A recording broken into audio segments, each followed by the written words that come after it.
En el libro de Daniel. Dios bendiga a los que estamos en casa y que sea Dios añadiendo sabiduría para lo que vamos a aprender hoy. Un hermoso estudio. Capítulo número 7 del libro de Daniel, y el versículo que vamos a tomar de base es el 7 y el 8. Dice la eterna palabra de Dios: en el nombre del Padre, del Hijo y del poder de su Santo Espíritu. Dice la letra de la manera siguiente: después de esto miraba yo en las visiones de la noche, y he aquí la cuarta bestia, espantosa y terrible en gran manera, fuerte, la cual tenía unos dientes grandes de hierro, devoraba con sus pies, y era muy diferente de las otras bestias que vi antes de ella, y tenía 10 cuernos. Mientras yo contemplaba los cuernos, he aquí otro cuerno pequeño que salía entre ellos, y delante de él fueron arrancados 3 cuernos de los primeros, y he aquí que este cuerno tenía ojos como de hombre y una boca que hablaba grandes cosas. Eterno y soberano Dios que estás en los cielos, te pedimos en el nombre de Jesús que nos des la sabiduría y la gracia para poder exponer tu palabra en Cristo Jesús. Sea usted, Dios mío, administrando a su pueblo y a mi vida a través de su Espíritu Santo y su palabra. En Cristo te lo pedimos y te damos muchas gracias. Amén y amén. Quisiéramos tocar un tema que se llama el procedimiento del anticristo. Es un tema profético, un tema muy delicado. El hablar de esto como ministros, como pastores, que sea Dios que nos dé la dirección. Y quisiera que entráramos al estudio. Dice el verso 7 que tomamos de base: después de esto miraba yo en las visiones. Daniel era un hombre de oración, un hombre consagrado, un hombre santificado para el llamado que Dios le había hecho. Y el Señor por misericordia le repartía los dones, y entre ellos estaba la visión.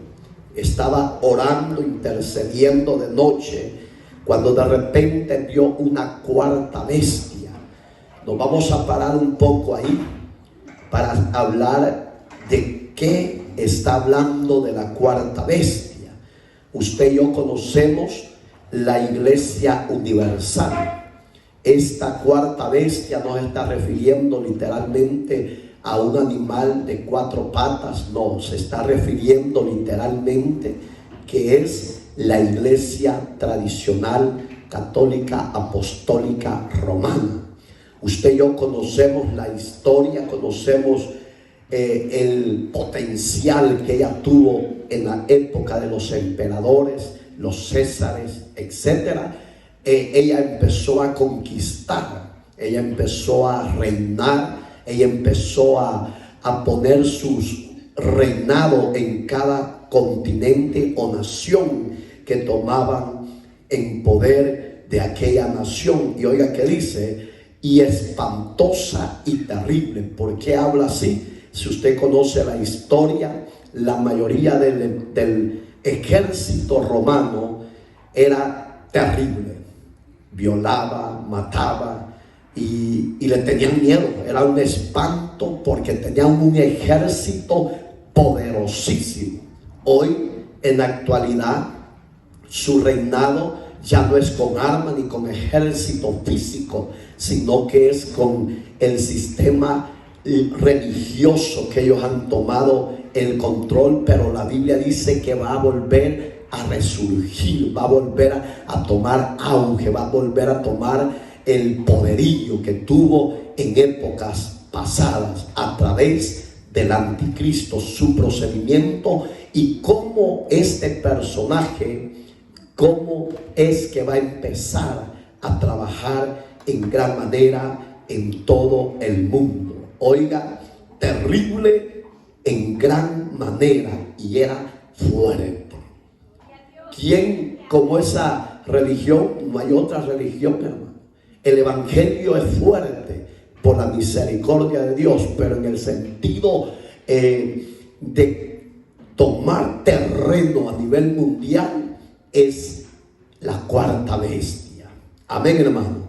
Entonces, en época de los emperadores, el cristianismo tenía fuerza, sí, pero eran acechados, eran perseguidos, eran arrastrados, eran llevados a los circos paganos, etc.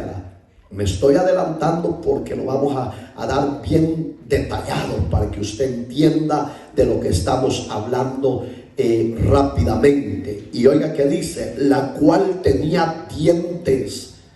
¿Para qué sirven los dientes? Para devorar, para comer. Entonces su accionar era tomar territorio y empezar a destruir todo lo que se oponía contra ellos en el sistema del reinado romano de la época del ayer. Amén, hermanos. Y oiga, y de hierro, y devoraba y desmenuzaba. No tenía piedad. Era un imperio. A mí me gusta la historia de Máximo, un general amado por un emperador.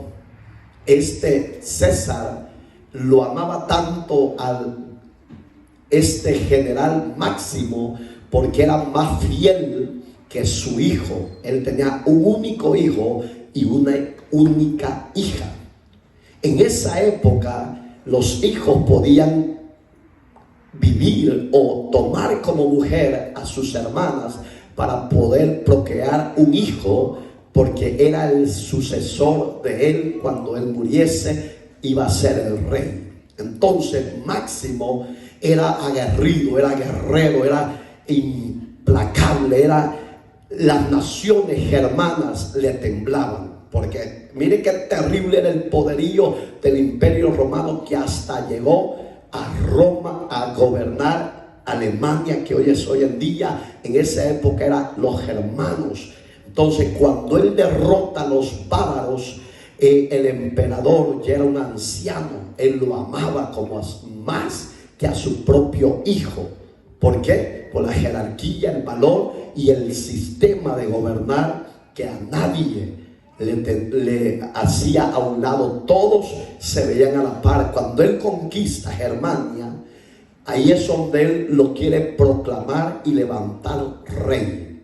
Por si usted no la ha visto, búsquela en la historia, o hoy hay una película que se llama El Gladiador. Es basado a la historia de Máximo. El emperador, repito, lo quería levantar como rey y no quería dejar a su hijo. No porque no lo amara, sino porque su hijo no tenía la capacidad como Máximo para gobernar y poner en orden lo que tenía que poner en orden. Su hijo se da cuenta y lo mata con un abrazo que le da. Era un anciano, ya no tenía fuerza para quitarse las manos. Entonces cuando él le dice, yo te amo, déjame abrazarte, en ese abrazo, la historia dice que su padre fue asesinado por su propio hijo para tomar el reinado que le correspondía, porque él ya sabía, porque él se lo decía: cuando yo muera, el próximo rey no vas a ser tú, va a ser Máximo el general. Entonces lo mata, y para Máximo fue una sorpresa que le dicen: el César, el rey, ha muerto. Amén, hermanos. Entonces, mire cómo dice: y desmenuzaba. Máximo no tenía piedad. Y todos los emperadores que usted va a oír hoy, para la gloria de Dios, actuaban de la misma manera. Eran aguerridos, eran implacables, la palabra. Y dice que desmenuzaba para avanzar, porque no con Máximo ahí vamos a terminar, y no voy a dar lo que Dios quiere que impartamos esta noche. Amén, hermanos. Y oiga, y las sobras hollaban con sus pies, y era muy diferente a las otras bestias que vi antes de ella, y tenía 10 cuernos. ¿Qué significa eso? Que habían 10 naciones, 10 gobiernos que Roma gobernó en la época de los emperadores. Yo le he puesto así, si usted quiere póngale atención: la antigua Roma, su imperio, conquistó varios países. Entre ellos son Asiria, Turquía, Egipto, Jordania, Libia, Líbano, Sudán, Irán, Pakistán y los germanes.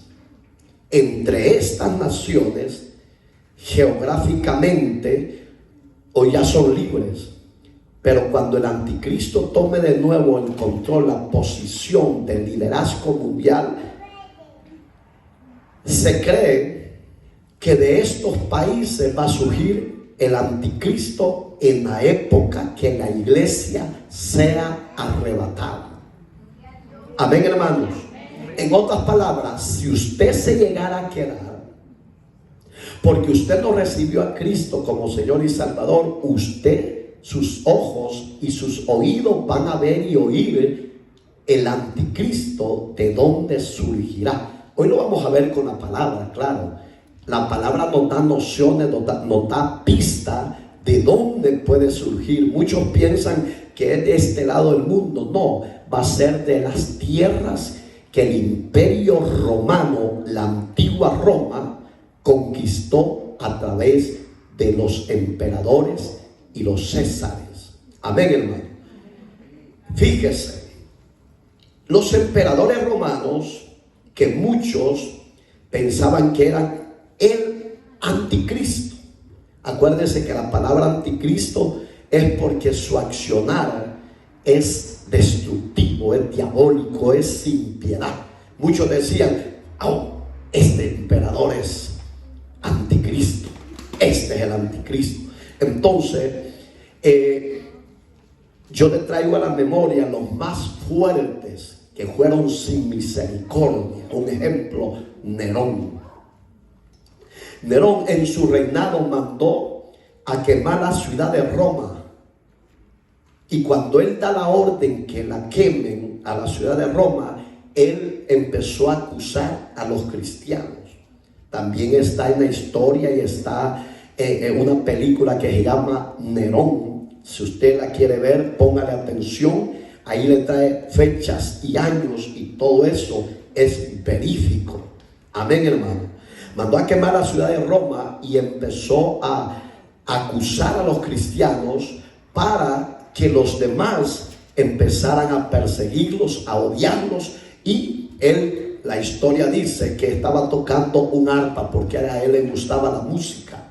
Él era amante a ser escriba. Él escribía, hacía poemas, hacía hermosos panoramas de mapas, hacía figuras de diferentes cosas.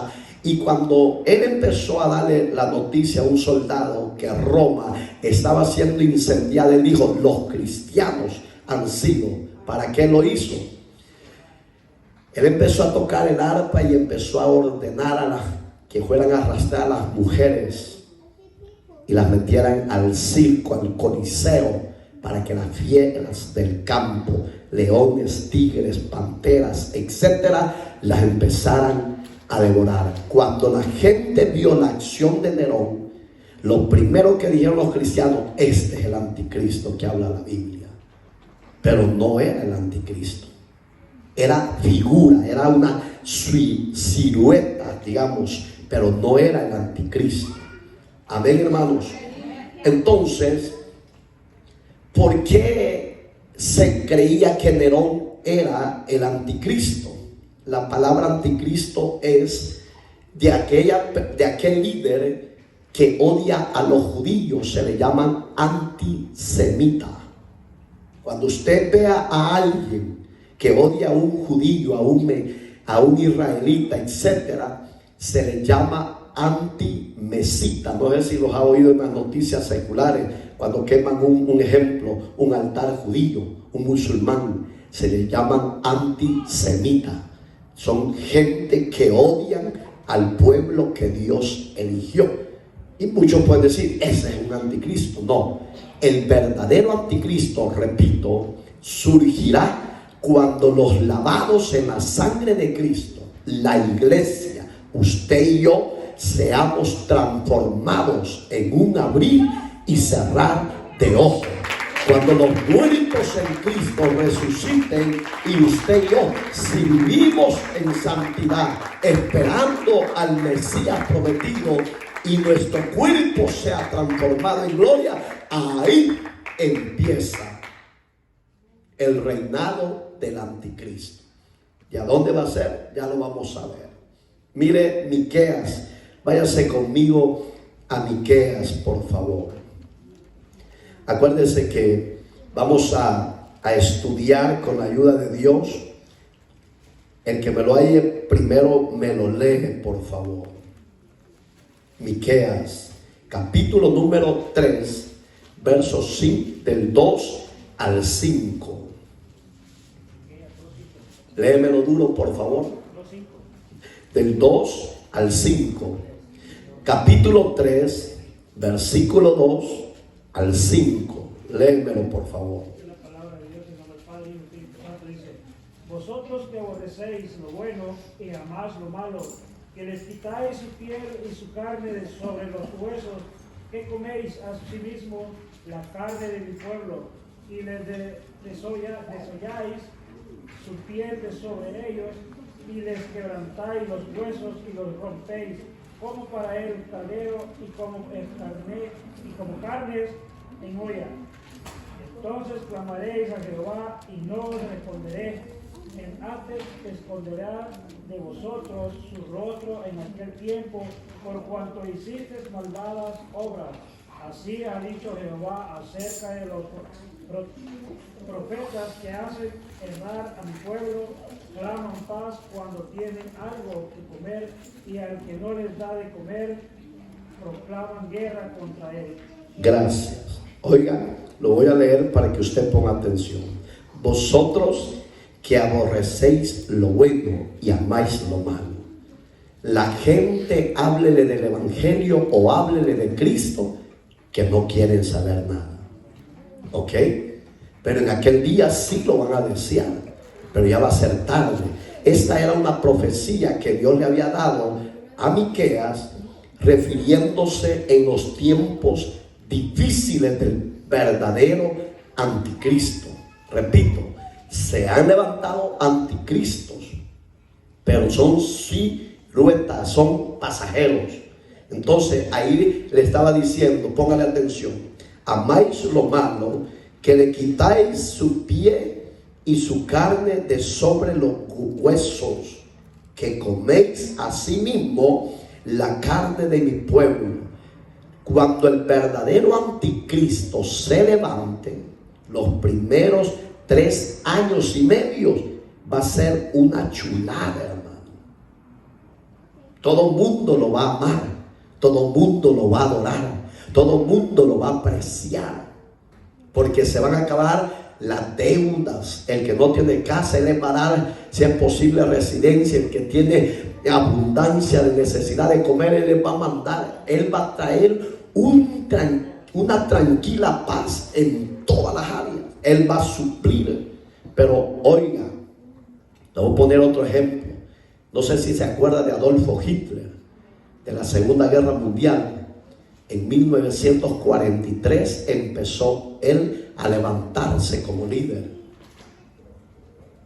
Él no vino en son de paz, él vino a subyugar, a gobernar, a meter a todos, o se metían a la voluntad personal de su voluntad propia, o los metía él a la fuerza, a su reinado, a su gobierno. Y el que no estaba de acuerdo, mátenlo. Amén. Entonces, Adolfo Hitler fue otro que las multitudes decían: este es el anticristo que habla la palabra. ¿Por qué? Porque era antisemita. Su rencor o su odio primario no fueron las naciones conquistadas para conquistar. Su odio primario era que Israel desapareciera de toda la faz de la tierra. Amén. Entonces, tampoco era el verdadero anticristo. ¿Por qué? Porque la iglesia, usted y yo, no hemos sido arrebatados. Han venido hambruna, peste, muerte, de todo. Porque es necesario que todo eso se levante para que los que somos escogidos por Dios y llamados por Él oigan su voz y procedan a recibirlo y arrepentirse. Entonces, ni Adolfo Hitler llegó a ser el verdadero anticristo. Amén, hermano. Un hombre, quizás usted no lo ha oído, que se llamaba Epifanio. Epifanio surgió en el 202 antes de Cristo. Hizo una barbarie en el templo de Dios. Mató a una puerca en el altar y se burlaba de Dios y de los cristianos. Para los judíos, hermanos, por si usted no tiene conocimiento, para los judíos que usted haga una barbarie de eso en el altar es una abominación terrible. Y el que haga eso para ellos es un anticristo. Entonces, en la época de Epifanio, ellos pensaban que él era el verdadero anticristo. Porque decían los cristianos de su época, no respetó ni la casa de Dios. ¿Cómo es que no va a ser el anticristo si se burló de Dios? Entonces tampoco este hombre era el verdadero anticristo. Eso surgió, por si usted quiere ponerle atención, 500 años antes de Cristo. Epifanio, un hombre terrible en esa época. Otro ejemplo para seguir con la profecía de Miqueas, que todo lo que Miqueas recibió, estos hombres lo empezaron a ejecutar. Venía hambre, venía persecución, venía muerte, etcétera, odio, rencor, etcétera. Entonces, cuando estos personajes surgieron, la iglesia todavía no existía. Solo había el pueblo de Israel.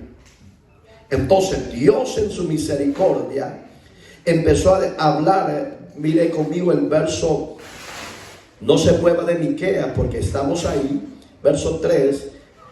Que coméis asimismo la carne de mi pueblo y las desolláis su piel y sobre ella y le quebrantáis los huesos y los rompéis como para el caldero y como carne en olla. Entonces clamaréis a Jehová y no os responderá, antes esconderá de vosotros su rostro en aquel tiempo, por cuanto hiciste que, digamos que en esos días que se aproximan, cuando la iglesia de hoy en día sea arrebatada al tercer cielo, va a venir después de la paz no paz sincera, una paz ficticia. Después vienen otros 3 años y medio, que va a ser el proceso de la angustia, que se llama la gran tribulación. Muchos diferentes ministerios dicen que la iglesia cristiana se va a quedar para la gran tribulación. Yo digo, según la palabra de Dios, que la iglesia va a ser arrebatada antes de la gran tribulación, porque nosotros no vamos a ver al verdadero líder mundial llamado Anticristo.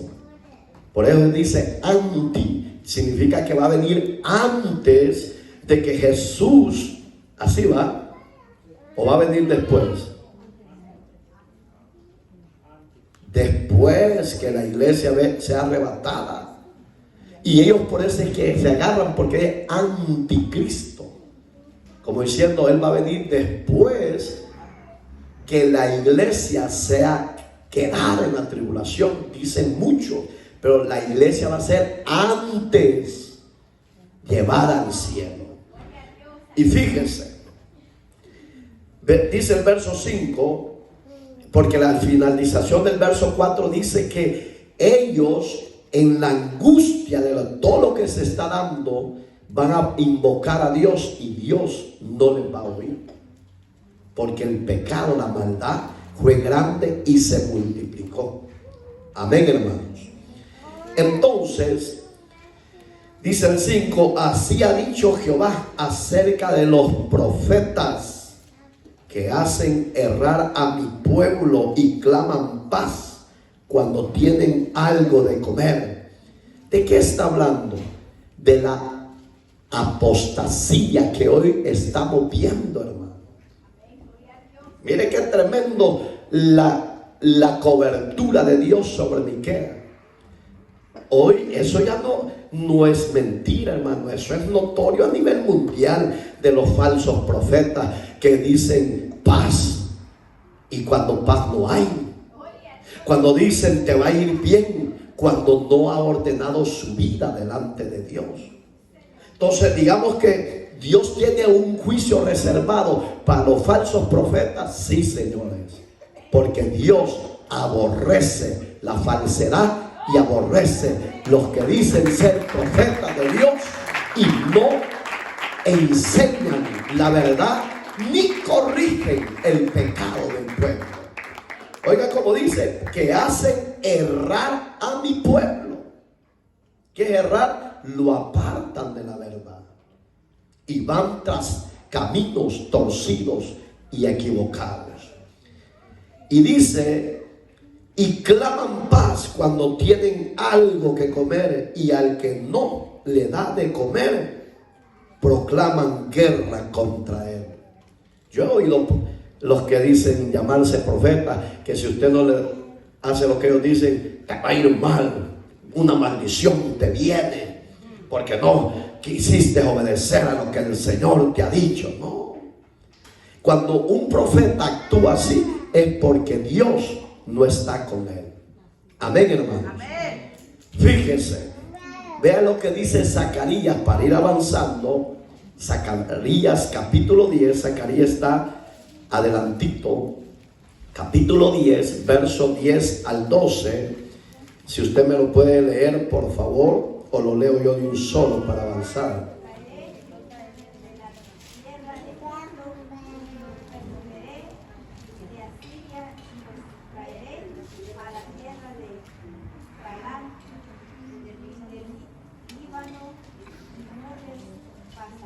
Y la tribulación pasará por el mar, y irán en el mar las ondas, y se acercarán todas las profundidades del río, y la soberbia de Asiria será derribada y separada del centro de Egipto. Y yo los fortaleceré en Jehová, caminarán en su nombre y Gracias. Oiga cómo dice: porque yo los traeré de la tierra de Egipto. Son las tierras, voy a recapitular. Ya dijimos que el imperio antiguo de Roma conquistó ¿cuántas naciones? Y entre ellas estaban las que está mencionando. Póngale atención, aquí ya está hablando y dando un indicio de dónde puede surgir el verdadero anticristo. Yo no estoy reafirmando que de ahí va a ser, pero de una de esas 10 naciones se va a levantar el verdadero anticristo. Póngale atención cómo dice: porque yo traeré de la tierra de Egipto y los recogeré de Asiria.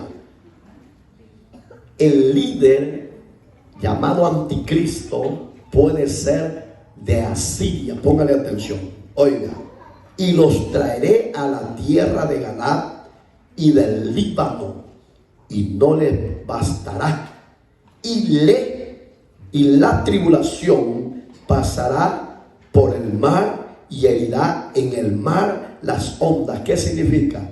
Que cuando se levante la gran tribulación, después de los 3 años y medio de paz que menciona el líder, va a empezar el ay para los habitantes de la tierra.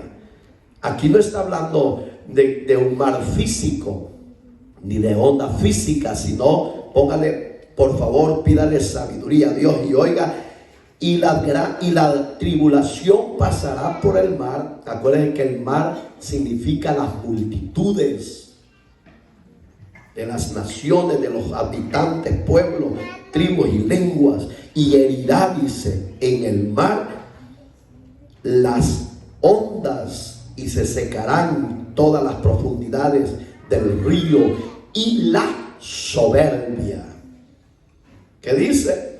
De Asiria.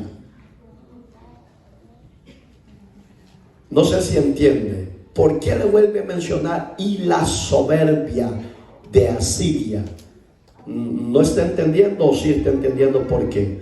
Porque esperamos, si usted se queda, yo no me voy a quedar, yo repito, si usted se queda, si usted está diciendo: yo sí anhelo ver al anticristo, lo quiero conocer, usted lo va a ver. Pero yo no lo quiero ver a él, yo quiero ver a Jesús, mi Salvador, al que derramó su sangre por mis pecados y me compró a precio de esa sangre. Yo a Jesús lo quiero ver cara a cara. Pero si usted se llegara a quedar, usted sí va a ver a ese anticristo llamado líder mundial. Según lo que yo estoy observando en estos versículos, que el líder puede ser, no estoy sellando, no vaya a malinterpretar, porque sellar es que yo diga así va a ser y ese va a ser. No, yo no lo estoy sellando, estoy dando una idea de lo que Dios nos está orientando con su palabra, que el líder puede ser de Siria cuando Roma se vuelva a levantar, a resucitar. Ya vamos a volver a Daniel porque nos quedamos en el verso 8 pendiente, hermano. Oiga: y la soberbia de Asiria será derribada. En otras palabras, el líder que se oponga como anticristo, Dios mismo en la tribulación lo va a confrontar, lo va a derribar, le va a decir Dios: con que contra mí te levantaste y contra mi pueblo, aquí estoy. No sé si ha leído Apocalipsis cuando dice de la guerra de Megiddo. Se escribe Megido, pero es Megiddo. No sé si lo ha visto en Apocalipsis. Ahí se va a enfrentar, si es este líder de Siria, porque acuérdense que son las tierras del otro lado del mundo. Entonces ahí se va a levantar ese líder y un día en la tribulación Dios lo va a confrontar. ¿Y qué dice? Lo va a derribar, lo va a destruir. Y todos los ejércitos de la tierra que se han unido al líder para hacerle guerra al Señor, todos serán derribados. Si usted se queda, lo felicito. Pero si usted no se quiere quedar para la gran tribulación, hoy es su día, hoy es su hora, hoy es su noche cuando usted puede abrir su corazón, recibir a Jesús como Señor y Salvador y arrepentirse. En otras palabras, tener seguridad de la vida eterna. Y dice, oiga, será derribada la soberbia de Asiria, del rey de Siria, y se perderá el cetro de Egipto. ¿Qué es el cetro? La autoridad. Que otro lo va a gobernar. Amén, hermanos. Entonces, la profecía esa, volvamos a Daniel, verso 8, ahí los quedamos, para ir avanzando, porque miren qué rápido pasó el tiempo.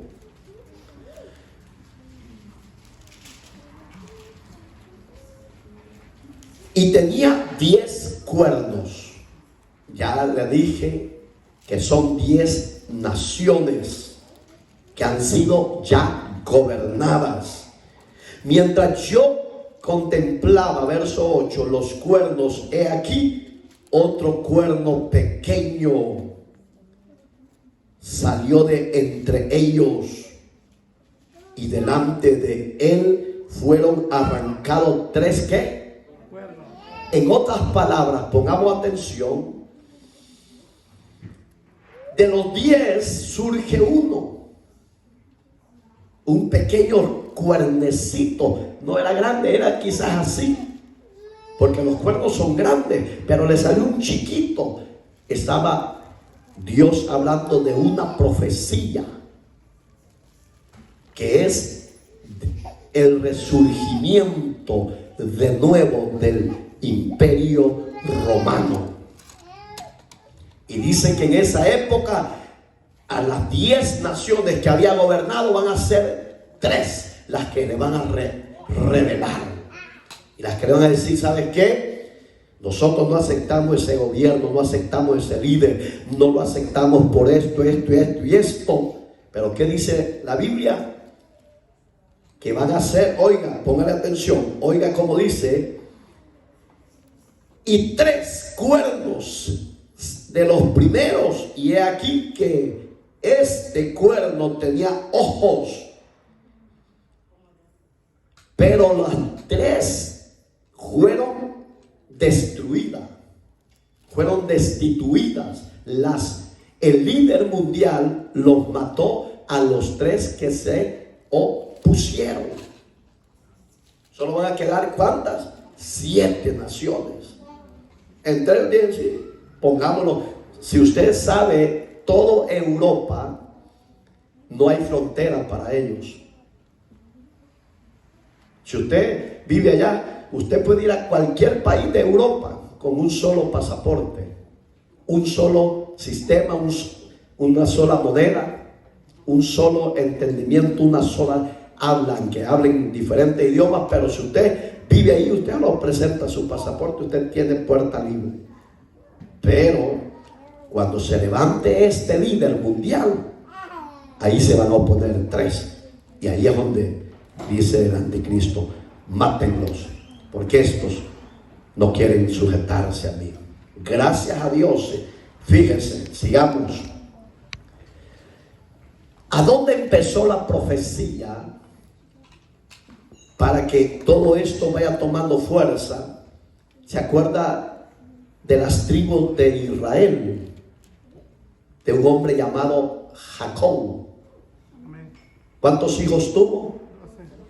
Y entre ellos, fíjese, cada hijo tenía un legado, ¿ok? Y entre ellos apareció un joven llamado Dan, que es la tribu de Dan. Amén. Génesis, vaya a ser hasta atrás para empezar a avanzar. Este estudio, hermano, no es de media hora, por favor. Si usted se quiere ir, usted es libre. Capítulo 30, verso 1. Acuérdese que Dan surgió o vino a esta tierra por una mujer esclava. No sé si se acuerdan cuando él trabajó por las mujeres y las mujeres tenían siervas y una de ellas era estéril. ¿Quién era la estéril? Raquel. Y ella tenía una esclava y ella quería tener hijos, y cuando ella no podía, le metió a la fuerza a su marido Jacob, a la esclava, y de esa esclava vino Dan. Amén. Entonces, claro, Jacob deseaba a la mujer, pero él se hacía el bravo que no, pero él la deseaba. Pero todo era permitido por Dios, porque era un mensaje profético que de una esclava vendría una señal. Ya lo vamos a ver. ¿Qué dice? Por favor, hermano, léemelo. Viendo Raquel que no daba hijos a Jacob, tuvo envidia de su hermana y decía a Jacob: dame hijos, o si no me muero. Oiga, dame hijos, y si no me muero. ¿Qué le estaba diciendo? La Raquel estaba reclamando. Todavía tal vez no era el tiempo de Dios para que ella pudiese procrear hijos. Pero ahí vamos. Vea el 46 de ese mismo libro. Génesis 46, 16. Y los hijos de Gad: Sifión, Agui, Esbón, Seni, Eri, Airo, ¿y qué? Y Areli. Y los hijos de Aser, y así sucesivamente. De ahí empezó la genealogía de un liderazgo. Vamos al cuarto libro de la Torá. ¿Cuál es el cuarto libro de la Torá? Deuteronomio. Mira el capítulo 32 del libro 33 del libro de Deuteronomio, para ir avanzando y entrar de lleno a lo que queremos hablar. 33, 22. ¿Quién me lo lee? Una jovencita, un joven chipudo. Adán dijo. No, Dan. Dan dijo. Dan es cachorro de león que salta desde Basán. Gracias. Adán. El Dios solo dijo Adán, no. Adán. Se separa. Dijo: Dan es cachorro de león. ¿Qué es un cachorro? Un joven que no tiene experiencia para liderar, para gobernar, para dirigir. Pero oiga, póngale atención, era cachorro que salta desde Basán. Digamos que él, a pesar que es un cachorro, no le tiene miedo a la adversidad, al problema, al peligro. Se levanta, se opone y se resiste al adversario. Y ahí está empezando a profetizar del futuro liderazgo que viene en estos tiempos. Ya vamos a ir avanzando, porque no avanzamos. ¿Cómo se va a manifestar este personaje? Estamos viendo los orígenes, cómo es que va a venir. Viene de una esclava. ¿Sí? ¿Está aquí? ¿Cómo se llamaba la que era estéril? Raquel. Tenía una esclava. Concibe y da un hijo. De ahí lo ven cachorro, manso, un leoncito que no tiene, solo le da, pero cuando digamos que devora, amén, ya va tomando forma de un liderazgo. Entonces mire lo que dice: ¿cuándo se manifestará quién? El hijo de pecado, el cachorro, el anticristo. ¿Cómo? ¿Por qué? ¿Cómo surge? Miren cómo dice Jeremías. Vámonos a Jeremías, váyase adelante por favor. Jeremías capítulo 18, verso 16. Aleluya. ¿Ya? Amén. Léanmelo por favor. Para poner tierra en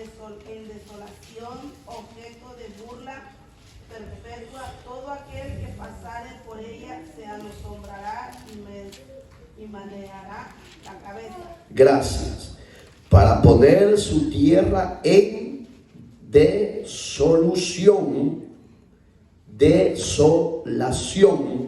objeto de ¿qué? De burla perpetua. Todo aquel que pasare por ella se asombrará y meneará la cabeza. Como viento solano los esparciré delante del enemigo, les mostraré las espaldas y no el rostro en el día de ¿qué? Digamos que ese día está próximo. Cuando el anticristo surja, amados hermanos, él se va a manifestar como un leoncillo sin colmillo, como Dan, sin fuerza, sin conocimiento, sin astucia de hombre de guerra. Quiero que ponga atención. Él cambiará todo.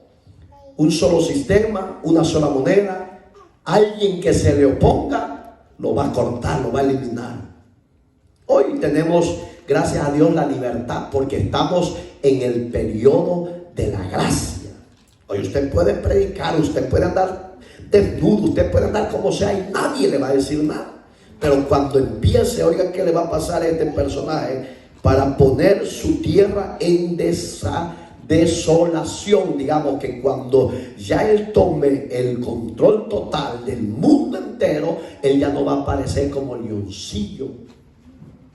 Ella va a aparecer como el capataz, el líder, el león. Amén. Pero cuando ella aparece, les quitó todo: la paz, la abundancia, el sistema. No tienes, te vas a morir. No vas a hacer esto, te vas a morir. Ya vamos a entrar a las otras citas, porque quiero que entremos a eso. 9, 24 y 25 de Daniel. Quiero que me lo lea la hermana Chensi, porque no digo nadie. Dice, aquí estoy. Oiga, ahí empieza el proceso, cómo va a surgir. Acuérdese que ahí empiezan las 70 semanas. Amén. Ahorita léamelo y entramos en detalle. 70 semanas están determinadas sobre tu pueblo y sobre tu santa ciudad, para terminar la prevaricación y poner fin al pecado, y expiar la iniquidad, para traer la justicia perdurable, y sellar la visión y la profecía, y ungir al santo de los santos. Sabe, pues, y entiende que desde la salida de la orden para restaurar y edificar a Jerusalén hasta el Mesías príncipe, habrá 7 semanas y 72 semanas se volverá a edificar la plaza y el muro en tiempo justo. Gracias, hija. ¿Cómo va a empezar a resurgir el anticristo? Ya casi está para surgir totalmente. Lo vamos a empezar a estudiar. 70 semanas están determinadas sobre tu pueblo. ¿Sobre cuál pueblo? Israel. Esta profecía no era para los gentiles. Acuérdese que usted y yo entramos al periodo de la salvación, de la gracia, por el rechazo de Israel. Quiero que me lo lea Darwin. Yo lo conozco, pero quiero que me lo lea. 1:11 del Evangelio de San Juan. Oiga, cuando Israel rechaza al Mesías prometido, al Mesías príncipe, ahí se abre el telón de la gracia para que usted y yo entremos a ser salvos, a ser perdonados nuestros pecados. Pero Daniel ya lo había visto. Ponga a imaginar, dice, 70 semanas está determinado sobre tu pueblo. ¿Cuándo? Cuando el Mesías iba a venir a este mundo. Cuando Jesús nace por obra del Espíritu Santo, de ahí empezó la semana 69. Cuando Él nace y llega a la cruz y muere por usted y por mí, terminó la semana 69. Ahí está, en ese estamos. ¿Ya se va a terminar la 69? Sí, porque va a ser el último evento mundial que esperamos. ¿Qué es el evento mundial que esperamos? La venida de Jesucristo por la iglesia. Cuando la iglesia es arrebatada completamente, cuando Israel rechazó al Mesías, Dios le había dicho: 70 semanas te doy. Cuando está hablando de semanas, entendemos que son días o años. No son días de lunes a domingo, no. Está hablando de años. Póngale ojo, por favor. Una semana en el calendario hebreo, en la época de estas profecías, ellos tenían el calendario unisolar, así se llama, unisolar, que era de, oiga los días, ¿cuántos eran un año? Eran 360 días, muy diferente a los nuestros. El calendario de los israelitas, de los judíos, era el calendario unisolar. Era de 360 días. ¿Cuántos? ¿Un día cuánto era? Un año. Un año cuando apareció ¿quién? El Mesías prometido, Jesucristo. Amén. Ahí después me lo lees cuando te dé luz verde. Oiga, dice: y sobre tu santa ciudad. ¿De quién estaba hablando? Jerusalén. Cuando Israel aparece, el pueblo de Dios se goza, y cuando el Mesías viene, el pueblo se goza, sí, pero a la vez hubo confusión, hubo frustración, hubo caos, porque ellos esperaban que viniera del cielo y nació en un pesebre. Ellos decían: no, este no es el Mesías que esperamos, al príncipe prometido, no, este no es. Lo rechazan. Ahí entró usted y yo en el periodo de la gracia por el rechazo de ellos. Entonces dice: para terminar la prevaricación. ¿De qué estaba hablando? En ese sentido, de que una semana judía, ya les dije, son 7 años. Ahí iba a empezar, cuando la iglesia sea levantada, empieza la semana 70.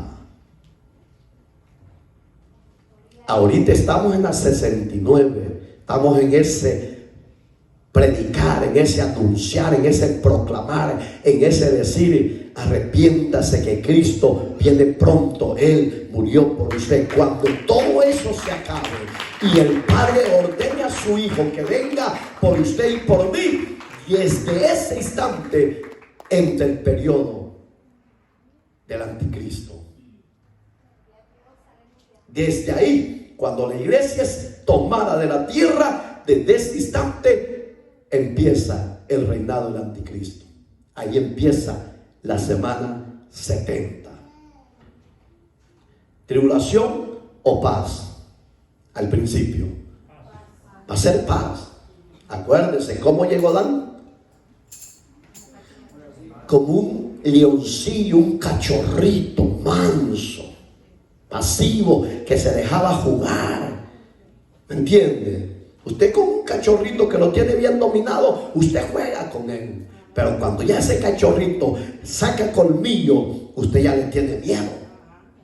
Así entrará el anticristo, como un cachorro que todo mundo lo va a apapachar, como el presidente Nayib Bukele, hermano, que todo mundo lo quiere para que lo gobierne. Es figura, estoy poniendo, es una figura, que así será el futuro líder mundial llamado anticristo. Como Nayib Bukele ha puesto un quieto total. No más muerte, no esto, no lo otro. Solo falta que diga: todo va a ser gratis, porque eso va a ser el anticristo. todo va a ser regalado. ¿Y quién no le va a querer besar las patas? Pues yo sería uno, pero porque yo no me voy a quedar. Yo voy a besarle los pies al Mesías. Pero tengo que hablar así para que los que nos ven y nos oigan entiendan cómo va a ser el simulacro del entre del anticristo. Amén, hermano. Entonces, oigan, para terminar la prevaricación. ¿Qué es prevaricación? ¿Qué entendemos de la palabra prevaricación? Quitar todo lo sucio, lo que va en contra, suciedad en contra de lo sagrado, y poner fin al pecado. Digamos que ya no va a haber maldad, ya no va a haber violencia, ya no va a haber iniquidad. Cuando la iglesia sea tomada, se acabó. ¿Por qué hoy hay todo eso? Le voy a decir por qué. Porque tenemos un enemigo serio llamado diablo, y que el Señor lo reprenda. La oposición de Satanás es que el evangelio no se predique para que las almas no sean salvas. Por eso es que hoy hay tanta resistencia y tanta violencia, tanta maldad, tanto esto y lo otro. ¿Por qué? Porque hay una guerra entre el bien y el mal.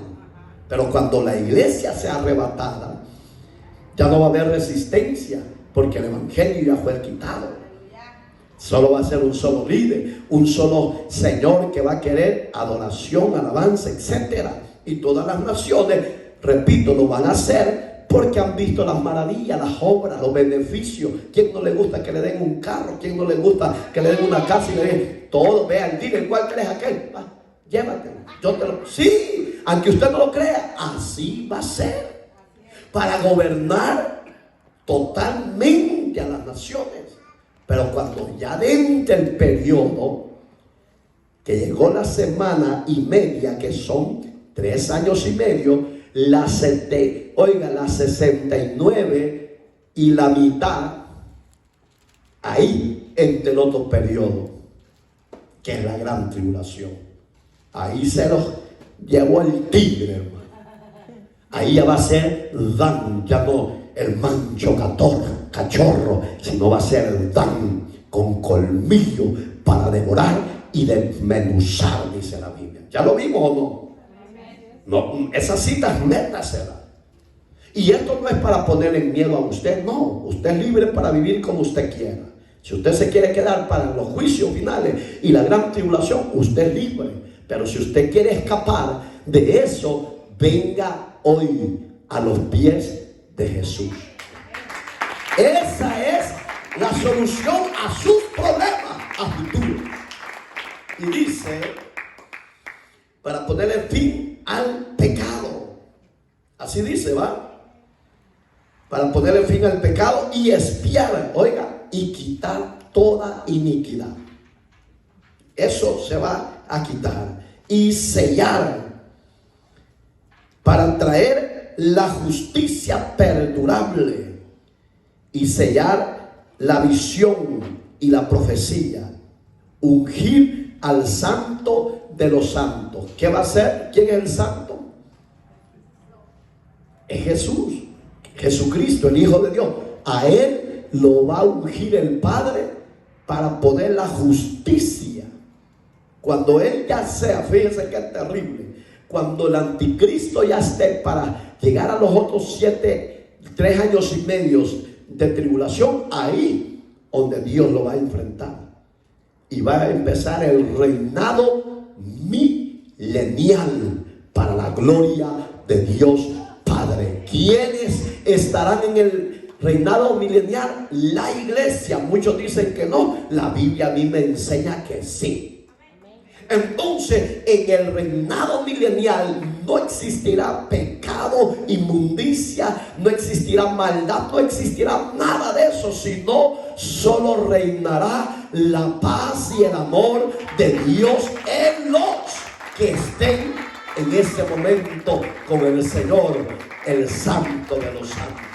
En otras palabras, el futuro líder, si es de Siria o es de otro lugar, se va a lamentar en ese día, porque no va a ser el diablo, sino que va a ser un hombre normal,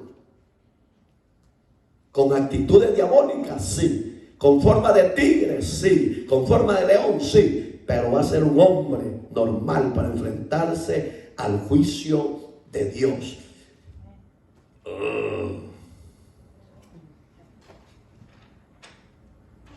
Y apenas voy a la mitad.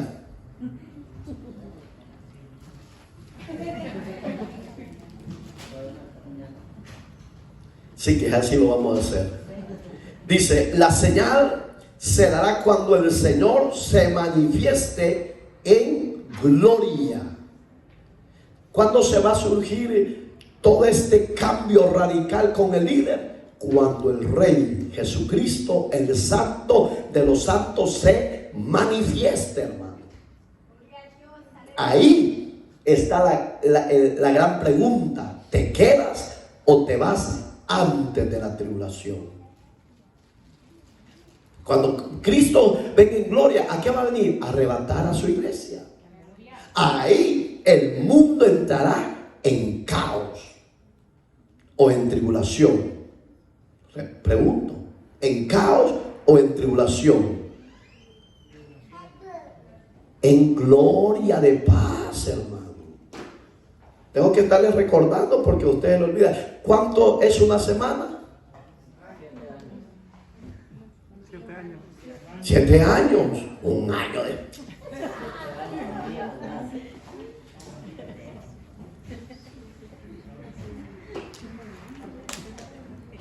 ...490 años para Israel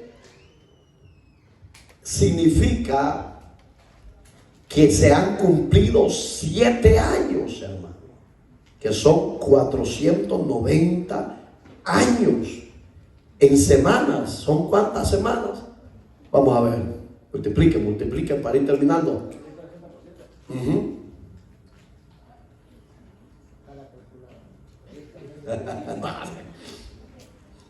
En lo que lo hayan, oigan como dice el 25: sabe pues y entiende que desde la salida de la orden para restaurar y edificar a Jerusalén hasta el Mesías príncipe, en el 70 después de Cristo, ¿qué pasó?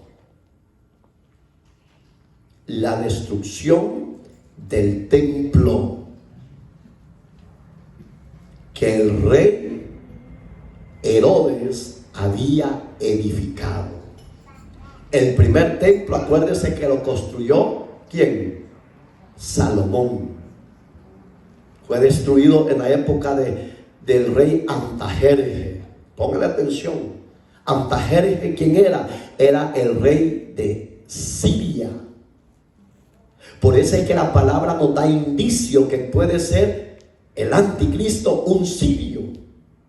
Si así fuera, la gloria es para Dios, pero no estamos sellando, reafirmando un 100% porque son misterios que al Padre le conviene reafirmar. Ningún ministro, ningún teólogo, ninguna universidad teológica cristiana puede afirmar, decir, un sirio va a ser. Yo he oído a muchos que a él va a ser, porque la Biblia lo enseña de diferentes maneras, pero no dice él va a ser, solo da indicios de un liderazgo. Amén, hermano. Fíjense, ¿por quién fue destruido ese templo? Por un emperador, un general llamado Tito. Amén, hermano. ¿Está aquí o ya se fue? Fíjese, este emperador llamado Tito, le voy a dar todos los detalles porque quiero avanzar. Este surgió antes de la promesa para destruir el templo de Dios. Él empezó como un soldado raso, llegó a coronel, etcétera, y después llegó a ser un gran general, apreciado y amado, y odiaba a los cristianos, a los judíos. ¿Cómo se le llamaban a estos? Antisemitas, antisemitas. o gente que odia a los judíos. Amén. Este surgió en esa época y destruyó el templo de Herodes, que era dedicado a Dios. Esa orden para edificar el templo va a ser en el periodo de la gran tribulación, hermano. Fíjese, esa fecha está entre el 445 antes de Cristo, el 14 de marzo de ese año empezó a darse la orden de edificar el templo del Señor. ¿Por quién fue la orden? A través de Nehemías. Para ir avanzando, apunte las citas. Capítulo 10 de Nehemías, capítulo 2 de Nehemías, verso 6. Él era un servidor del rey de Siria llamado Antajerje. Antajerje tenía un padre y fue matado por un, fíjese qué terrible cómo venía la política en esa época, bien perversa.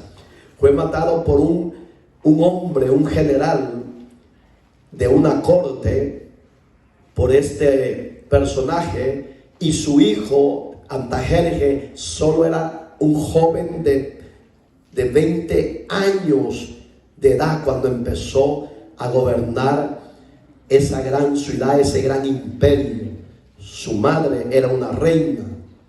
Entonces él era de Persia, pero acuérdese que Siria en esa época estaba siendo gobernada por los persas.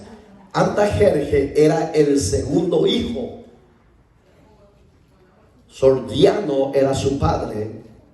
Y esto sucedió, la muerte de él, en el 465 antes de Cristo hasta el 424 antes de Cristo.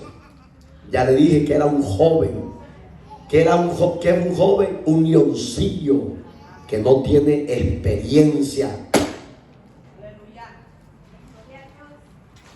Un joven leoncillo que no tienen experiencia. Pero a pesar de que era un joven, su madre, que se llamaba Amestris, era la reina, la esposa del hombre asesinado por Artabarno. Así se llamaba el asesino del padre de Nehemías, Artabarno, un oficial de la corte de su época. ¿Qué fecha fue muerto este rey de Persia? Agosto del año 464 antes de Cristo, y Antajerje de ese mismo año, en diciembre, tomó su reinado. Digamos que era un joven, un leoncillo sin armas. Entonces tengo 10 minutos, a las 10 terminamos y continuamos el día de mañana. Entonces, cuando se da la orden de edificar el templo, Nehemías le pone su trabajo al rey, su deseo de ir a edificar el templo de Dios. Quiero que me lean esa porción del capítulo 2, verso 6 de Nehemías, para que usted entienda la información que yo le he dado. ¿Sabe por qué a veces da tristeza? Porque yo lo veo uno jugando con niños, otros desatendidos, y uno se quema los ojos, hermano, para traerles esta información, para que no esté desapercibido y novato de lo que pueda venir a futuro. Puede ser lejos, yo pienso que tal vez puede ser cercano. Puede ser cercano, tal vez puede ser lejano, porque esa decisión la tiene Dios, no la tienen los hombres. Es Dios el que va a permitir, en segundo, llevarse a su iglesia, y en segundo, levantar al anticristo. Y cuando yo veo que por un niño se les traen y esto, Dios no le ponen atención ni interés al reino de Dios. Pero cada quien dará su cuenta. Léemelo, por favor, hijo. 2:6 de Nehemías. Yo aquí lo tengo, pero quiero que lo leas tú. Sí. Entonces el rey me dijo: y la reina estaba sentada junto a él, ¿cuánto durará tu viaje y cuándo volverás? Y agradó al rey enviarme, después que yo le señalé tiempo. Oiga, Nehemías le habló la urgencia que había de levantar, edificar de nuevo el templo de Dios. Entonces este hombre, al ver la honestidad de su servidor, le dijo la reina: dame tu fecha, dame tu tiempo, ¿cuándo vas a venir? ¿Cómo se llamaba la esposa del rey? Ya se lo di. Amestris. Nombres raros, pero que tienen una gran importancia en el conocimiento de lo de Dios. El anticristo, hermano, Dios da muchas referencias, pero hay que empezar a estar más contribuyendo a lo que es la adoración. ¿Cuántos años duró la edificación del templo, hermano? Apúntelo a los que lo están haciendo. 49 años duró la reconstrucción del templo. Y el rey, si usted sigue leyendo en casa, dice que le dio todo lo que Nehemías necesitaba para la edificación del templo. Digamos, desde que la orden se dio, dijo: llévenlo y llévate lo que quieras. ¿Y qué? ¿Cuántos años? 49. ¿Qué significaba en el calendario judío? ¿Cuántos años? Póngalo, 7 años. Que era una semana. 7 años. En 7 años él recopiló todo para empezar a trabajar en el templo. ¿Y cuándo lo terminó? A los 49 años. Digamos que en 7 años estaba jalando todo el material, hermano, porque no estaba cerca donde estaba Persia, a donde iba a levantar el templo, estaba lejísimo. Y acuérdense que había guerra. Antajerjes se puso la misión de conquistar todo India, toda Europa de nuevo, y los que se oponían los mataban. De ahí surgió la historia, no sé si usted lo ha visto, la historia de los 300. Es una historia sangrienta, una historia que se ve crudo, la relación íntima. Porque eso no es mentira, así eran ellos de bárbaros, terribles. Amén, hermanos. Entonces Dios, en su misericordia, permitió todo eso para que Israel despertara y tuviera pasión por levantar el templo caído de Dios. Dios tenía que levantar a un hombre. Esa fecha fue Nehemías. ¿Para qué lo levantó? Para que Israel se volviera a acordar de adorar a Dios y de servir a Dios. Cuando el templo es edificado, Jesús le profetizó, eso lo vamos a ver más otro día. Este templo, en 3 días yo lo vuelvo a construir, dijo, porque no va a quedar piedra sobre piedra, sino que todas van a quedar. Se enojaron. Lucas, no sé si lo han leído, y dijo: este hombre está loco, dijo, si mis padres 49 años. Por eso le digo, la historia, hermano, va pegado con la palabra bendita de Dios. Amén. Y el que dude de eso tiene problemas con Dios, porque ahí está, que eso es lo lindo, que Jesús es Dios y él sabía a quién le había dado la orden de levantar el templo, que era Nehemías. Le dio 49 años y este dice que en 3 días. Entonces, ¿en qué términos estaba hablando Dios? En términos proféticos del templo tuyo y el mío. Porque a Dios no le interesan las 4 paredes, le interesa el templo donde mora su Espíritu Santo. Todo aquel que recibe a Cristo como Señor y Salvador se convierte en templo vivo, donde la presencia de Dios mora sobre cada uno de nosotros. Mira, hermano, yo sé que la exhortación duele a muchos y relinchan y se van, no le hacen, pero es mejor así y no serán alcahuetos. Oramos. Amado Dios que estás en los cielos, gracias te damos.